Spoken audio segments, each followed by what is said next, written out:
Hello, good people. Welcome to Becca Siegel Tarnas's talk on the Huldufólk.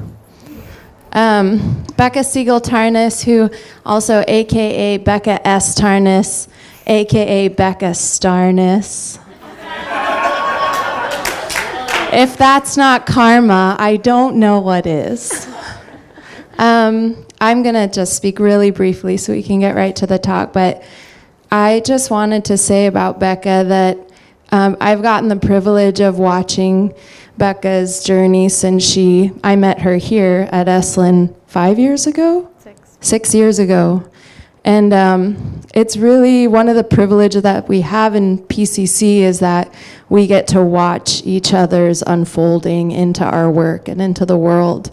And Becca inspires me so much in how honestly she attempts to walk her work and how honestly she wants to be able to accurately understand and convey with nuance and language that which she has experienced and feels to be phenomenologically happening. And the more I watch and get the privilege of bearing witness to your journey, the more I learn how to do that with my own work and in my life. So with no further ado, Becca Starnas. Well, Lydia, thank you so much. I'm so touched and grateful for our 6 years of friendship. In the North Atlantic, there is an island. And some who live on this island say that there are two nations living on this island. One of them is the nation of Iceland, inhabited by human beings. And they say that there's a second nation, a hidden nation, the nation of the Huldufólk, which means the hidden people. So as I think most of you know at this point, Matt and I went to Iceland for our honeymoon this month.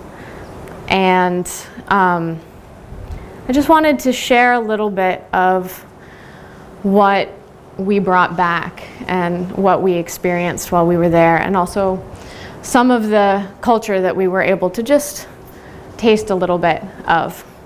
And all of the photos in the presentation, either Matt or I took, just so you know. So Matt took this. We were literally standing at the end of a rainbow. There's a phrase in Iceland, humans see little and they believe even less. And supposedly this phrase was actually said to someone in a dream where a hidden woman, an elf woman, came to them and told them this. And so what I'm hoping to do is to help us maybe see a little bit more and believe a little bit more deeply. So there is a belief in Iceland in the hidden people, in elves, in dwarves and trolls. And there's also a belief outside of Iceland that all Icelanders believe in elves. So it's part not only of the mythology within the culture, but the mythology of other people outside of the culture, saying, well, do all Icelanders believe in elves? What does it even mean to believe in elves? And so this kind of cultural mythology is mixed in with the rest of the feeling of the culture. And when you go there and when you experience the landscape, then suddenly you can start to understand where these stories come from, where this feeling, this presence of other beings is. And they say that young children can see them, can see the Huldufólk, and very old people. And so usually when you hear stories about them, that a young child will say, well, my grandmother told me this, that an old woman she knew was able to speak with them. And they say that the young children slowly lose the ability, or even some of them want to lose the ability to be able to see these other people. And usually the places that the Huldufólk live, or are said to live, are inside rocks, inside these unusual geological formations.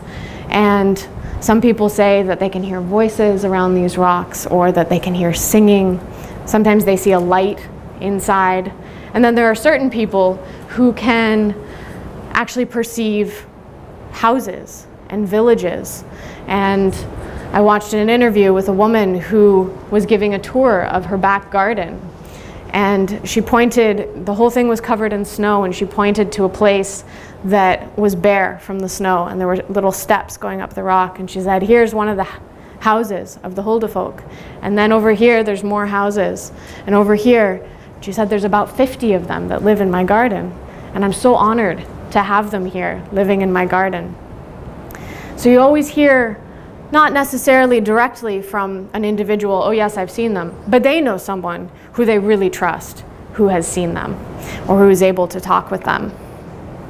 And there are some people that believe if we just are able to cultivate the right kind of sight, then no longer would we be looking at just a rock, but you would be able to see a house. And it wouldn't just be scaled down a tiny house, but the whole perception of what is large and what is small, and how you can be inside or outside of a rock, begins to shift.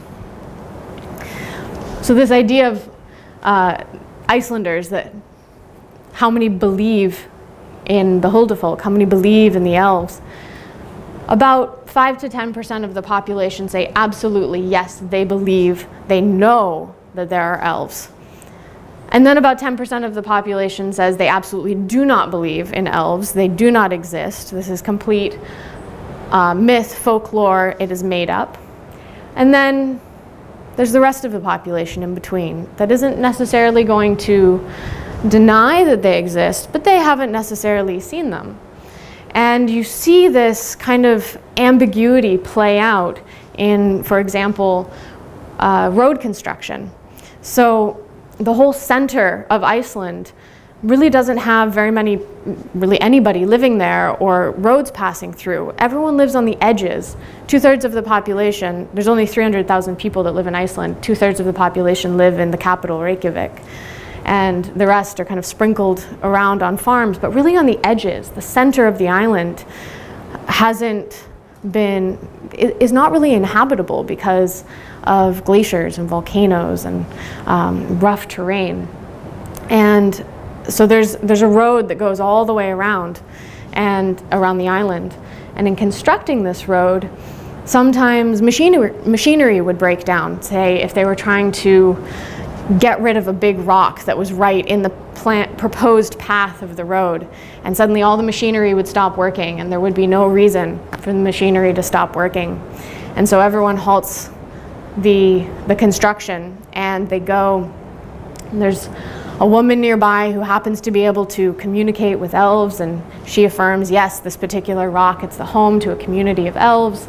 And so she goes and she talks with them, and the elves revise the plan for the road. And they say, it's okay for you to build the road, but you have to leave our homes intact here. And so then the road will go way out around the rock. And so it's incorporated into the design, into the infrastructure of the country. And sometimes these rocks, especially if they're in the middle of a town, they'll get their own addresses. So they're part of the society, they're part of the community. And they'll just have a little number. And that collection of rocks is now the official address of these hidden people. There's also an elf school in Reykjavik where there's a few people who teach what the stories are and the folklore. And so coming out of this school, they say there's 13 different types of elves. There's also dwarves and trolls.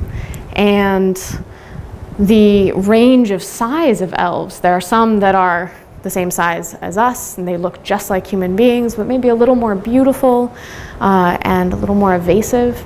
And then there's some that are about this high, and there's some that are this high, and there's some that are really, really small. And so different people see different sizes of these beings. So when you're there, you get this powerful sense of how this belief exists by the tremendous power of the landscape. And so I just want to share with you a few of the pictures that Matt and I took while we were there. This particular image is of a waterfall called Gullfoss.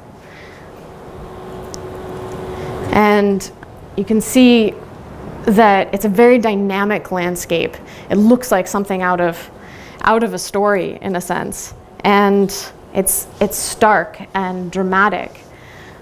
There's fresh lava that's covered in moss, and when you look at it, sometimes maybe looks like a sleeping troll or a troll that's been turned to stone when the sunlight has come up.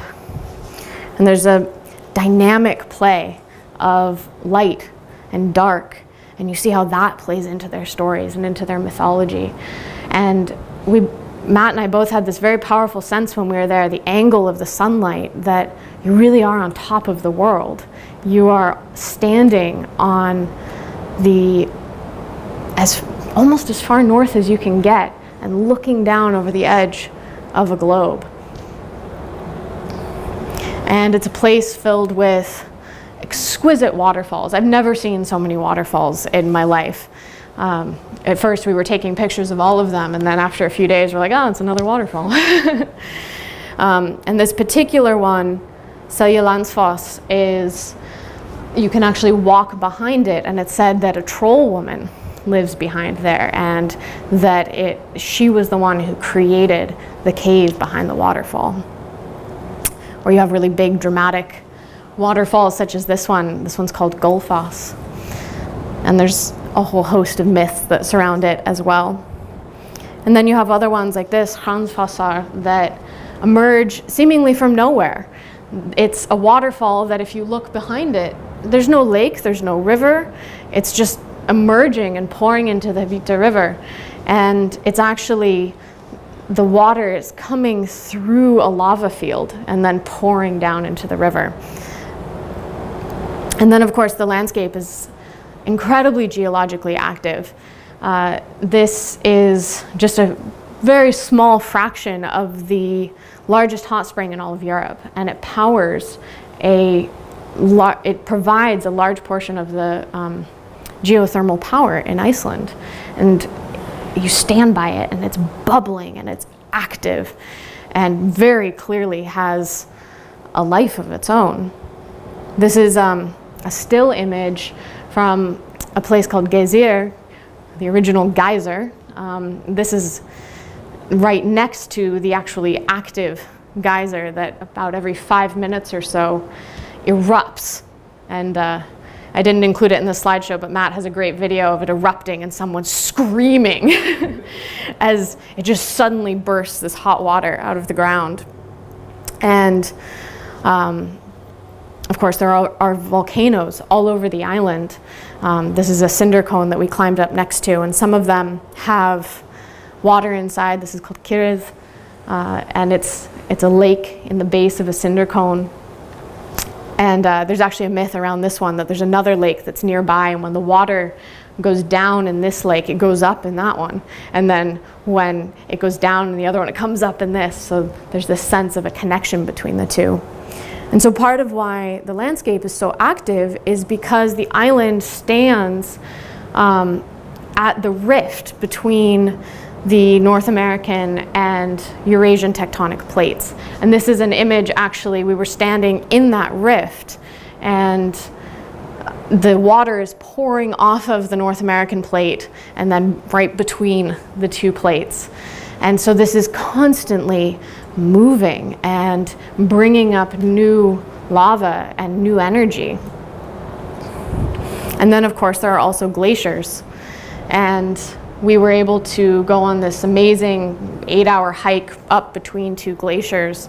They looked massive, and yet they're just tongues of a larger glacier called Vatnajökull that is, I think it's the largest glacier in all of Europe, and what we saw were just the little tongues coming off of it.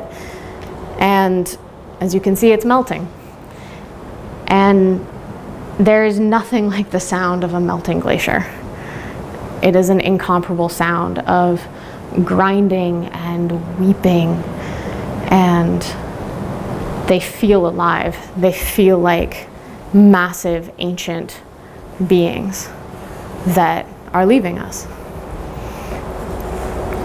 There's a kind of tricky deceptiveness to the landscape. We were standing here and the mist was shifting so much that it looked like maybe this is a staircase down or maybe this is actually a cliff. It was hard to tell. These are, this is a very small canyon called Dverghamrar that is, they're called the Elf Cliffs. And these are basalt columns. And you can see some other. Is that elf? I was going to say, it's a scene from Lord of the Rings. Yeah, I might have gotten caught in this picture. And so these basalt columns, they look like they're carved out of the stone, and yet actually, in one explanation of what's happening, it's when lava hits cold water very quickly, and it forms these amazing patterns.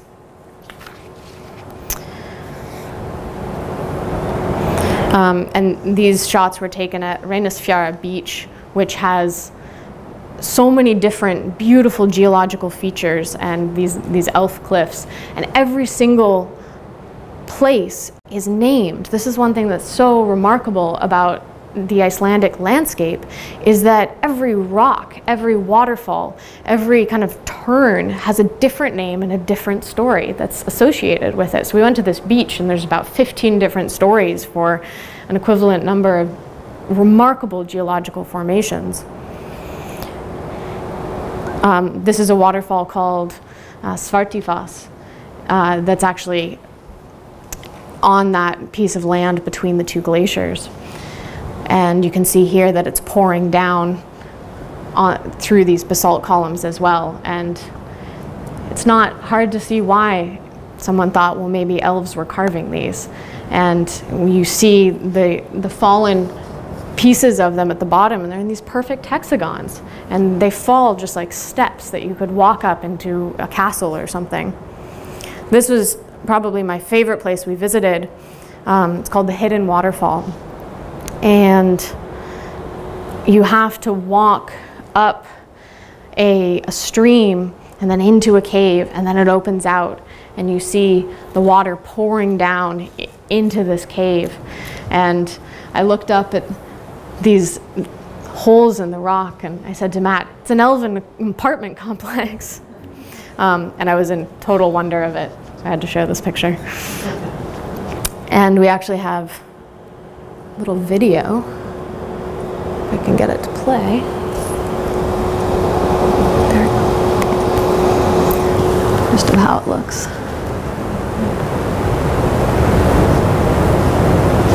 So you can stand inside this waterfall completely surrounded by moss-covered rocks with the water pouring down all around you. You can't hear anything else but the water.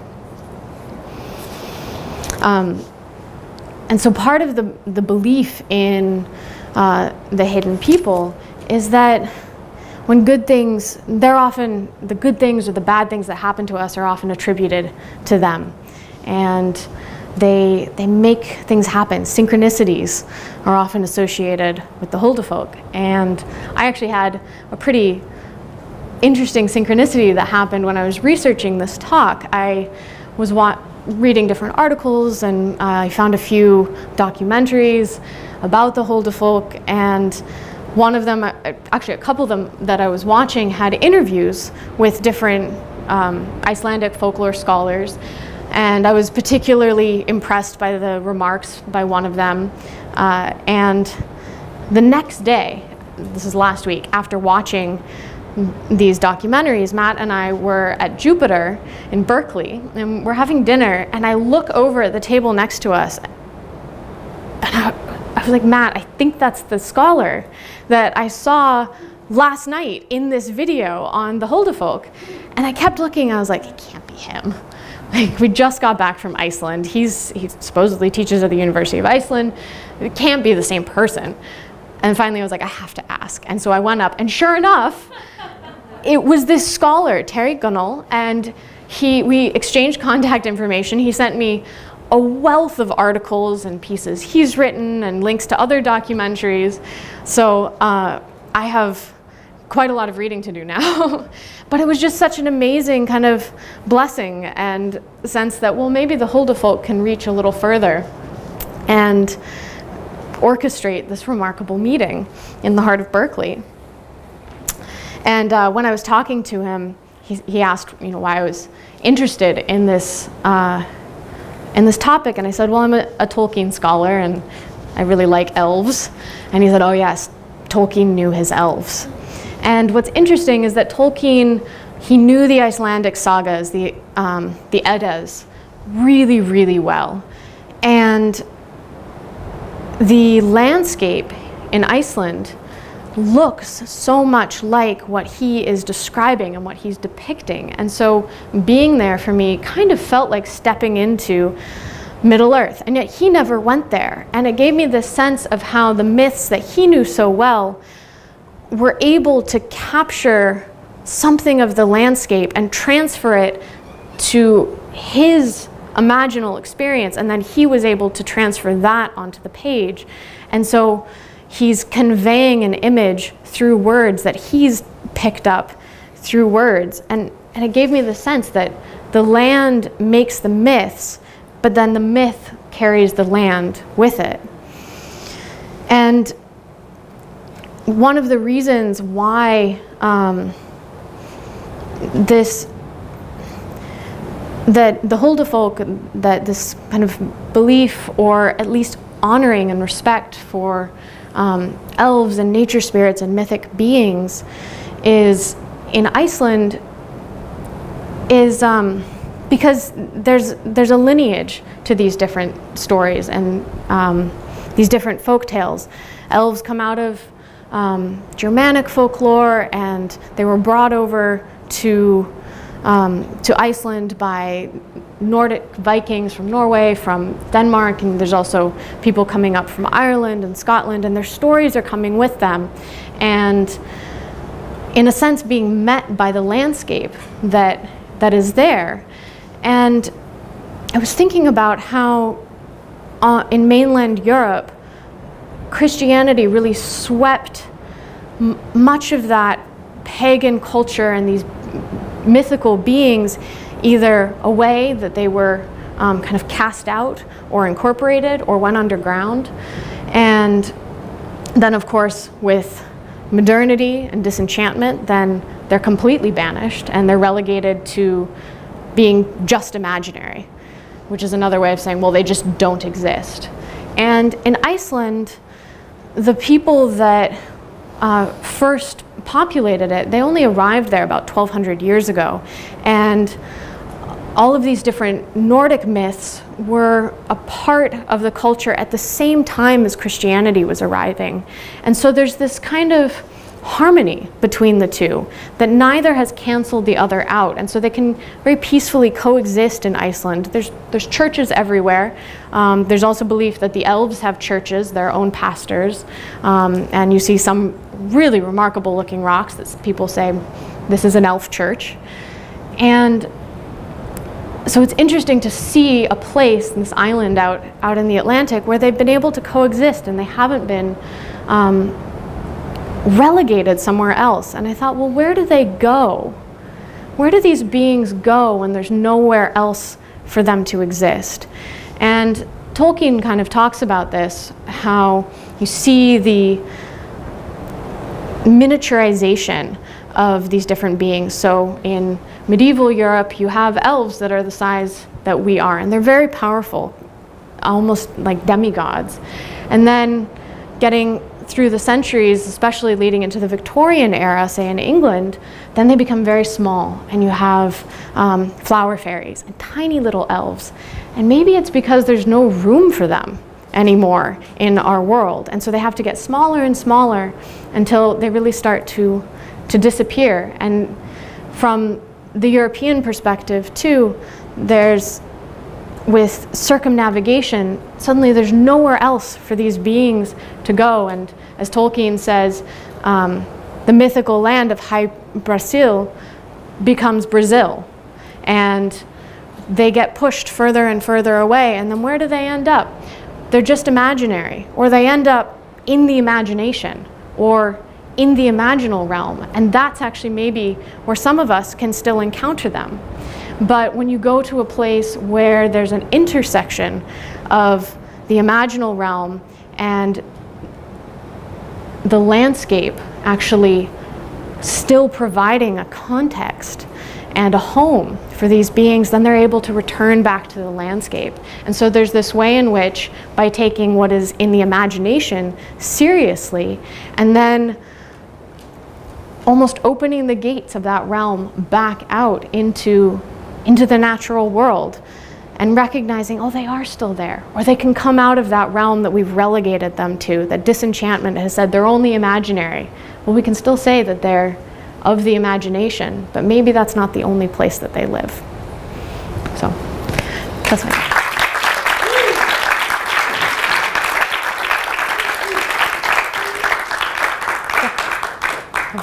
5 minutes. Thanks so much for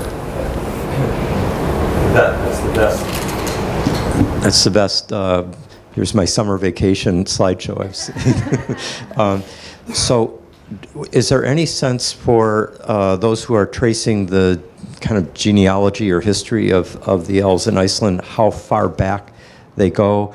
What triggered the thought was, or the question was, when you were saying that some churches are noticed there just as the churches came in with the original European Iceland inhabitants, and I'm just wondering how far back? Well, the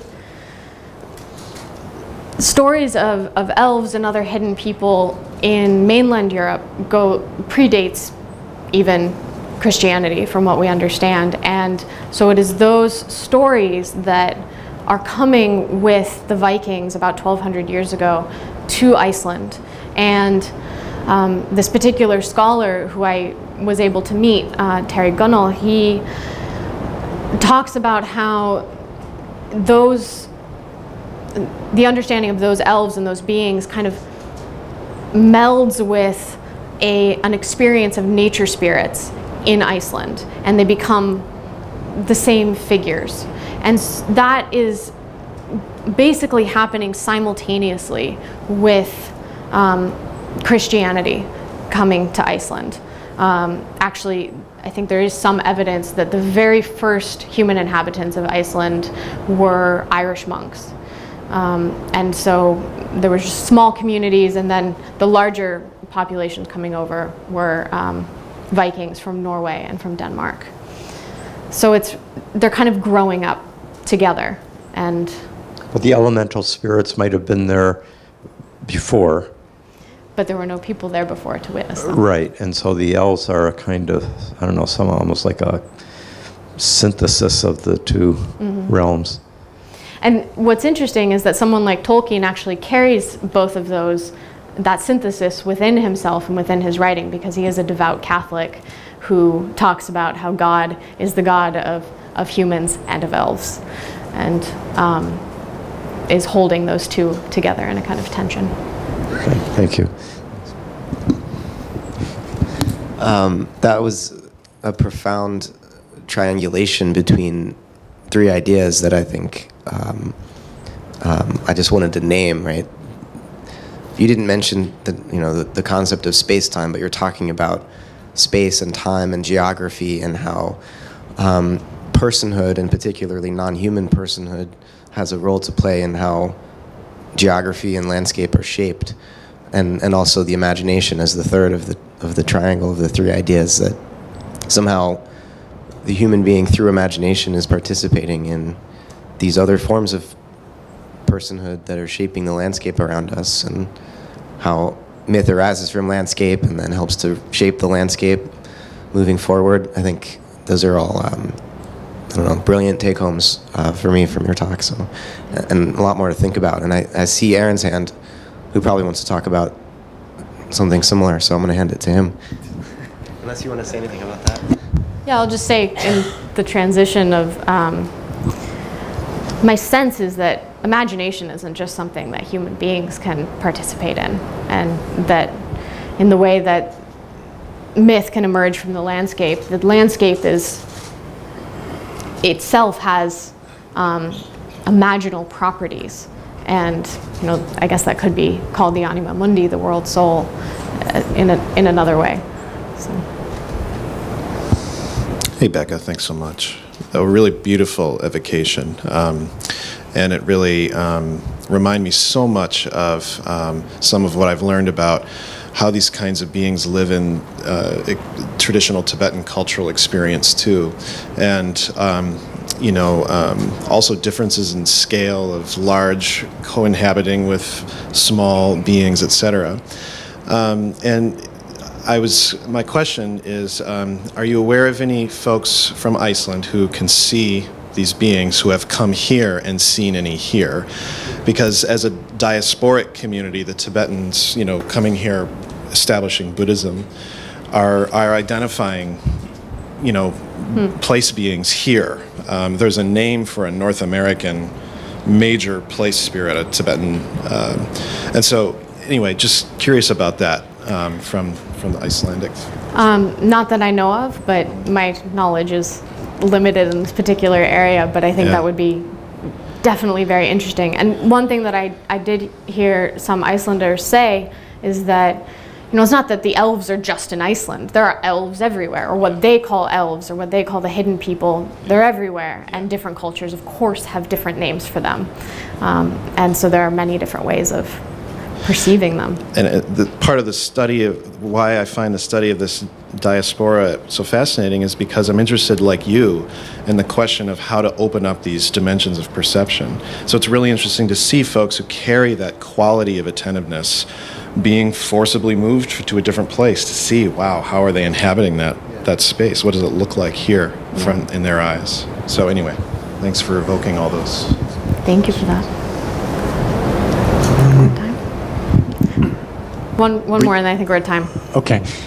You mentioned the link with Tolkien, through the Eddas, and you experience. I'm curious how you experience, or how, apart from just the obvious enchantment, is there anything about the particular quality of the Icelandic landscape and its particular enchantment, like where in Middle Earth, like because there's no forests in Iceland, for instance. So much of Middle Earth is. This is an interesting thing, that there were forests when people first got there. Really? And Iceland has been completely deforested.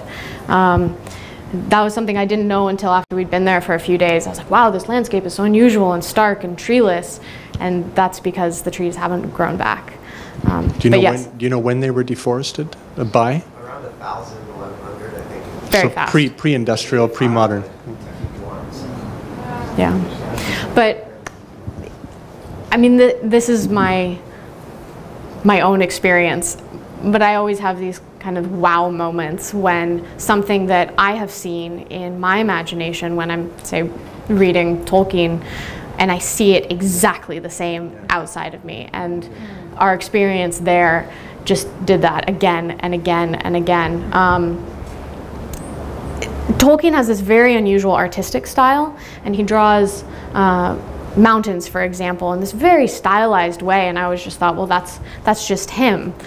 And then the mountains look like that. That he kind of has these very unusual lines across them, and they're shaped in this very particular way. And then you look at the mountains there, and sure enough, they're shaped in the exact same way. Back to the image, like towards the beginning of the Kirby Dr. Cisco. Had to spend time. This one? Yeah. Misty Mountains. Right. He didn't spend any time there. He spoke Old Icelandic, and he was able to read all the stories.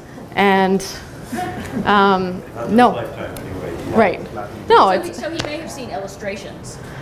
That's a good question. That I don't know. Yeah.